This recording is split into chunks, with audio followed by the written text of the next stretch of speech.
Claudia, I guess you were talking about more players sort of contributing, but it's a bit hard when Suzy drops 34 like that. Yeah, look, I mean, the game plan against this team in particular was always to put the ball inside. You know, they're not particularly big. We felt they probably had no one of the caliber to defend Suzy, you know, one-on-one. So certainly the game plan was get the ball inside and let the two bigs go to work. Got a lot of their players in foul trouble early on as well, which obviously helps the calls a lot. Yeah, I think that, you know, like when you're pounding the ball inside and they had no answer of how to defend the bigs, you know, they're sending 2 or 3 and hacking. So that's going to happen. You can get, you know, a big foul count up and get ourselves to the foul line. It's exactly the way we wanted. I mean, you know, it was a very physical game. We ended up with, you know, Mikkel's got a broken nose out there, so, you know, it's physical on both sides. Yeah, just definitely broken. Yeah, I'm not. Did she cop an elbow? She's broken, definitely 100%. They put it in a bit, but it's still quite out. Yeah, the doctor put it back in. Is something that'll keep her out of games, or just, you know, the games in hand will take her off? Yeah, that's right. Like we weren't going to risk her at the end there in case she copped another hit, but you know, hopefully she'll be right for next weekend because we're certainly low on numbers. You talk about sort of getting out on that front foot, sort of control the game. Seemed like that. He's always had that sort of 6-7 point lead the whole way through until it blew out at the end. Yeah, I think our, you know, we seemed in control offensively, and down that end we had no problems. It was, you know, just some little mental lapses at the defensive end that was, you know, really keeping them in. I thought we couldn't put them away in the first half. We let them score 23 in that second quarter, and then, you know, 26 for the second half. So I think, you know, a little bit more pride in our defense and making sure that we're not allowing those easy shots and open shots was what did it in that second half. To be honest, I wasn't really focused on that. I was just trying to find ways. You know, we've obviously been struggling a bit, but I think for us, our biggest focus is on the defensive end. We're still having a lot of lapses. You know, we got lucky, I guess, towards the end. We strung some more stops together, and it's probably something that we've really got to get sorted because we're practicing it every day. It's in our game plan, and we're just not getting it done. And that's going to hurt us if we don't change that. You know, obviously, Melbourne are struggling. I think they've had 9 losses in a row now. You know, so we got away with it tonight, I guess, but you know, the following week you're playing another team. We can't have those lapses. We just need to focus and string, you know, a lot of stops together as opposed to getting 2-3 stops and then not getting stops for like 7 possessions. So that was the big message at full time to the girls was, you know, don't get too carried away. This is the second last team. We get away with it against these sort of teams when you play against Bendigo Dandenong.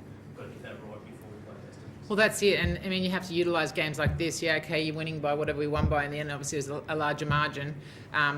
You know, this is a great time to work on things. You know, obviously we haven't done a great job early on this season. We haven't been following game plans. You know, that our game plans have definitely been fine, you know, and communicated very thoroughly to us. We're just not executing once we get out there. So for us, I think, you know, with games like this, we actually have to work on those things to progress to play, you know, the Perths and the Dandenongs, the teams that are sitting on the top 4 of the ladder. So, you know, for tonight, I think there were some really good things out there, but I think there was things that weren't so good. So, you know, it's something obviously we'll watch on game tape again and just keep nailing down and learning. Positive Claudia, you got McCallum out for a bit of the game, Darcy didn't play, obviously Kelly's still on the sideline, so got plenty of upside there to come back in. Yeah, that's right. Look, if we can, you know, get one more before Christmas, then we should be sweet with, you know, all those rotation players coming back. Yeah, Suze, probably not your best game a couple of weeks ago here against Perth. You seem to have bounced back quite well. Yeah. Well, at the start, I actually missed a free throw, 1 out of 2, and I think I did the same thing the following possession. And all I thought was I'm not having the same game I had a few weeks ago because that was probably my worst game of my career. So, you know, just refocused and just try to get things done. And, you know, to be honest, I just wasn't even paying attention to it, you know, just sort of flowing. And, you know, the guards did a great job getting the ball inside. They obviously couldn't stop it. You know, I think Kayla ended up with 18 as well, so she's had a pretty good game tonight. You know, I thought our turnover count is much better than what we've done in the past, where, you know, it's been a big emphasis from the coaches is limit turnovers because we have been pretty loose with the ball. So I thought we did a good job of that, you know, but I think our rebounding is probably a bit lower than what, you know, the coaches would probably want from us. You know, we only won the count by about 2, which is probably, you know, not okay. So that's another thing we just need to keep getting done. That wasn't the toughest team, but you seem very desperate tonight. Loose balls, you were really on it, something that's probably been lacking in the last sort of few weeks. Yeah, I think there was a few people actually getting after the loose balls. There was like at least 3 or 4 that I remember, which is, you know, what this team is built on. It always has been. You know, we get after the scrap, when we need to, and it's probably the first sign that I've probably seen where it's been consistently getting after. I mean, mind you, we did get a revving early on from Claudia. There was a loose ball and we just watched it, so that definitely obviously helped turn that around. We're conscious about it and making sure that we are getting after it. At the end of the day, everyone you want the ball, so we've got to find ways to come up with it. Is it hard to get a real accurate portrayal of where the team is at the moment, given I guess a few losses and 2 losses against the bottom 2 teams? Is it hard to sort of work that way at the moment? Yeah, look, I don't think we're really thinking about that for us. I think it's been pretty difficult for the coaches. We don't sometimes have 10 at training. We've got that many injuries. We've lost Darcy now till January, I think.